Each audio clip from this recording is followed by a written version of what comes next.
नमस्कार, आदाब। हमारे साथ में राज्यसभा के deputy leader, senior congressman, senior leader Pramod Tiwari ji हैं के साथ में और एक senior leader ex MP PL Punia साहब हैं। हमारे सीएलपी लीडर मोना तिवारी जी हैं, सीपी राय जी हैं, प्रियंका जी हैं और हिंदी साहब हैं और तमाम मीडिया के साथियों। ऑलरेडी सीपी राय जी बताएं क्यों देर हुई है। मैं तो काफ़ी देर से यहाँ बैठा हुआ था, लेकिन फिर भी माजरत चाहता हूँ कि कुछ लोग और आना था तो उनकी वजह से थोड़ा हम लोग को देर करके ये प्रेस कॉन्फ्रेंस करने की ज़रूरत पड़ी है। अभी पार्लियामेंट का विंटर सेशन ख़त्म हुआ है। कल मैं और प्रमोद तिवारी जी पार्लियामेंट का विंटर सेशन ख़त्म करके उसके होने के बाद में लखनऊ पहुंचे हैं। सेशन के टाइम पे क्या क्या चल रहा था तमाम लोगों को खबरें मिलते रहे लगातार, लेकिन दो इम्पॉर्टेंट डेवलपमेंट्स पूरे देश भर को चौंकाने वाली आई हैं। एक तो जिस तरह से ये लोग मनरेगा को एक राइट बेस्ड एक्ट को जिस तरह से एक नॉर्मल स्कीम के तरह इन्होंने कन्वर्ट कर दिया। एक दूसरा जो है, जो लोगों को गुमराह करने के लिए, कांग्रेस पार्टी को बदनाम करने के लिए, कांग्रेस पार्टी के नेताओं को बदनाम करने के लिए जो लगातार भारतीय जनता पार्टी की तरफ से एक षड्यंत्र चल रहा था, नेशनल हेराल्ड का केस, उसमें जो जजमेंट आया, इसको भी लेके मुझे लगता है कि लोगों के सामने इनकी जो कॉन्स्पिरेसी थी, इनकी जो मंशा थी, ये किस तरह से कांग्रेस की लीडरशिप को टारगेट करना चाह रहे थे, ये इसका भी पर्दाफाश हुआ है। ये एकदम क्लैरिटी के साथ अब लोगों के सामने आया है किस तरह से अभी नहीं, बोफर्स के ज़माने से लेके नेशनल हेराल्ड केस तक, चाहे वो 2G का केस रहा हो, चाहे वो अगस्टा वेस्टलैंड का केस रहा हो, चाहे कॉमनवेल्थ का केस रहा हो, चाहे कोल ब्लॉक का केस रहा हो, ये लगातार कांग्रेस पार्टी को करप्शन को लेके घेरने की कोशिश की है। लेकिन नेशनल हेराल्ड केस के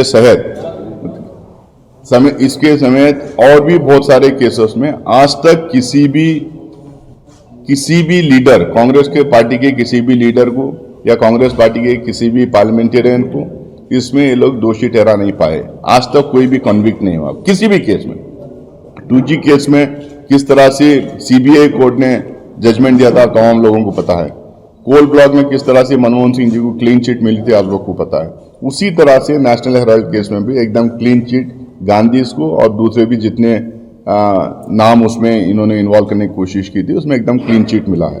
आप तमाम लोगों को पता है कैसा सुब्रमण्यम स्वामी जी 2014 में एक एप्लीकेशन डालते हैं, एक प्राइवेट कंप्लेंट डालते हैं, एक बिल्कुल प्राइवेट कंप्लेंट नेशनल हेराल्ड के खिलाफ में, AGL के खिलाफ में, उसमें गांधी को आरोपी बना के वो एक कंप्लेंट डालते हैं। उसके बाद में 2014 में कंप्लेंट जाता है, 2015 में ईडी उसको क्लोजर कर देती। 2015 में एक साल के अंदर ईडी कहती कि इसमें कोई केस नहीं है। और जो जैसे ही वो जजमेंट आता है, क्योंकि 2015 में इनकी सरकार आ गई, 2014 में जीते थे, 2015 में इनकी सरकार थी। सीबीआई के डायरेक्टर जो कटोच थे उनको उस पद से हटाया जाता है क्योंकि इन्होंने क्लीन चिट दी थी गांधी को और कांग्रेस पार्टी के तमाम लीडरों को। उसी टाइम पे हाईकोर्ट में केस डाले थे और उन्होंने ये कहा कि उधर केस चल रहा तो इधर सीबीआई कैसा क्लोजर कर सकती है। भाई सब सारे जगत जाहिर है, हर केस में ऐसा होता है। सीबीआई के या ईडी के या कोई भी एजेंसी की जो कार्रवाई चलती है उनको फाइनली एक रिपोर्ट पेश करना पड़ता है।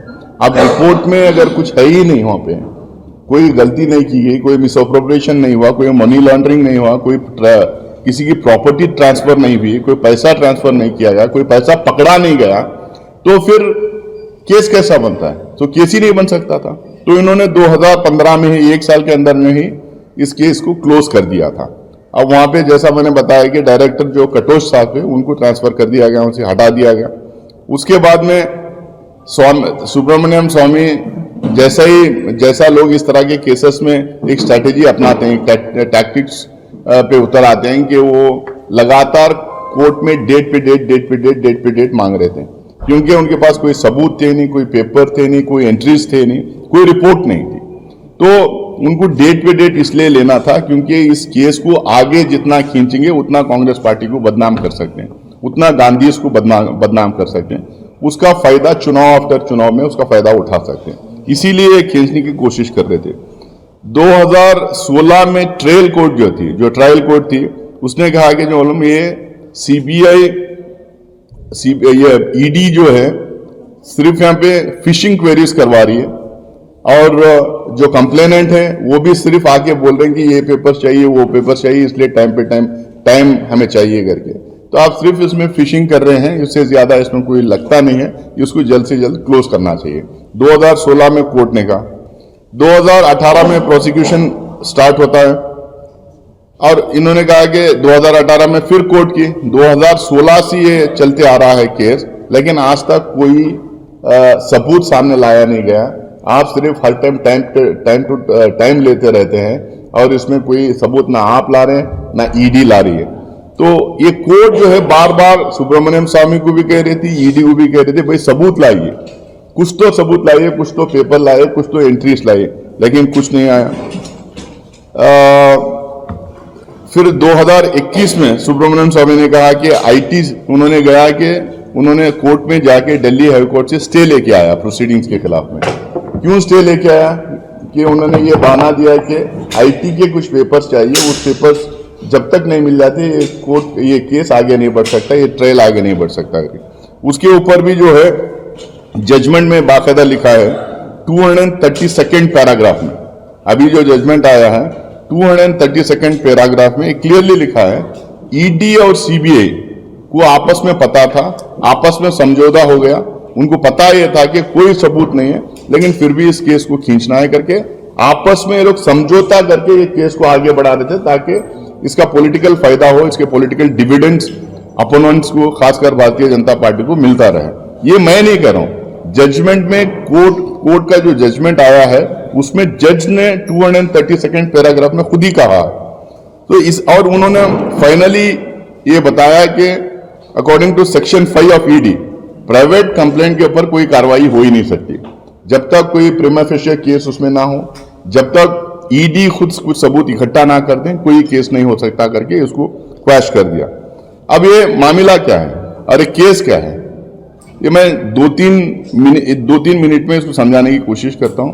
नेशनल हेराल्ड का केस क्या है, पैसे कांग्रेस पार्टी क्यों उसमें देती, नेशनल हेराल्ड किसका पेपर है? भाई आजादी के आंदोलन के टाइम पे हमारे जो स्वतंत्र सेनानी थे उनके लिए और उनके 10 साल जो सरकार चली थी उसमें अधिकार संपन्न भारत का निर्माण किया, जिसमें मनरेगा के तहत हम लोगों ने काम का अधिकार दिया, बच्चों को शिक्षा का अधिकार दिया, जल जंगल जमीन का अधिकार आदिवासियों को दिया, किसानों को भूमि का अधिकार दिया, भोजन का अधिकार दिया, सूचना का अधिकार दिया।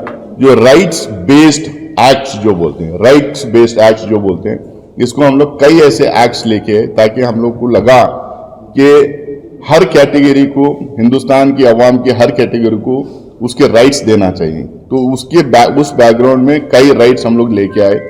उसमें मनरेगा एक बहुत बड़ा प्रोग्राम था जिसके तहत करोड़ों बेरोजगार मजदूरों को काम देने का हम लोगों ने काम किया। और महात्मा गांधी जी के नाम पे ये मनरेगा बनाई गई थी, क्योंकि महात्मा गांधी जी ने कहा था उन्होंने श्रम को पूजा का दर्जा दिया था और श्रमिक को भगवान मानते थे।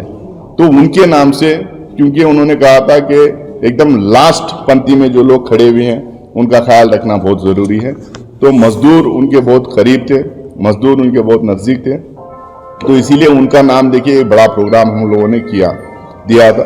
आज नरेंद्र मोदी जी ने और भारतीय जनता पार्टी एक षड्यंत्र के तहत इस राइट बेस्ड प्रोग्राम को जो है एक मेड स्कीम में बदल दिया उन्होंने।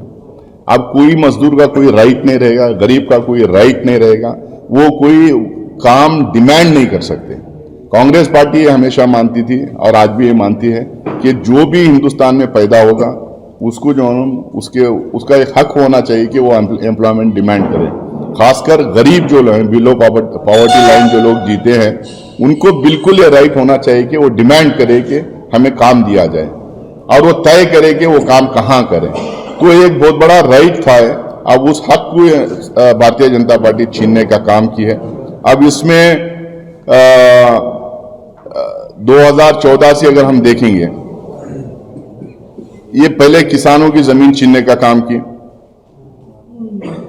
जल जंगल जमीन वहां पे इंटरवेंशन करके अदानी को जमीन दिलाने का काम की,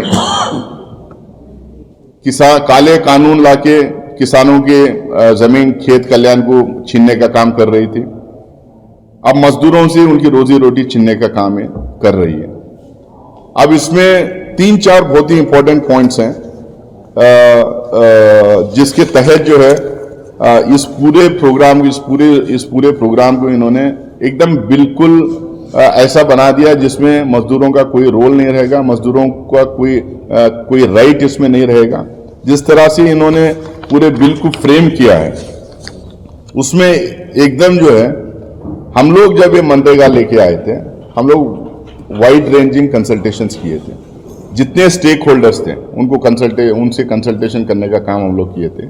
स्टैंडिंग कमेटी को हम लोगों ने भेजा था और पार्लियामेंट्री स्टैंडिंग कमेटी में जिसके चेयरमैन थे कल्याण सिंह, जिनके चेयरमैन आप ही के स्टेट के कल्याण सिंह साहब थे, और वो रिपोर्ट सबमिट होने के बाद में पार्लियामेंट में इसमें हम लोगों ने पास किया था। आज जब इस राइट बेस्ड एक प्रोग्राम जो हम लोगों ने दिया था देश को, गरीबों के लिए, उनको गरीबी से बेल आउट करने के लिए, उस प्रोग्राम को एक छोटा सा स्कीम में जो तब्दील कर रहे हैं, हम इनसे पूछना चाहते हैं भैया आपने किस किस से कंसल्टेशन किया। मैं और प्रमोद जी थे वहां पे हाउस में, 5 बजे इन्होंने अनाउंस किया कि इसके ऊपर डिबेट होगा और 6 बजे से डिबेट स्टार्ट कर दी। ना ही पार्लियामेंटेरियन, ये तो कंसल्टेशन से दूर की बात, जेपीसी की दूर की बात, अरे कम से कम जो राज्यसभा लोकसभा में जो पार्लियामेंटेरियंस हैं उनको कम से कम 2 दिन का टाइम दे दे ताकि वो उस बिल पढ़े, उसमें क्या है देखें, थोड़ा रिसर्च करें, कंपेयर करें, फिर आके अपनी बात रखें। उतना भी टाइम ये बिना दिए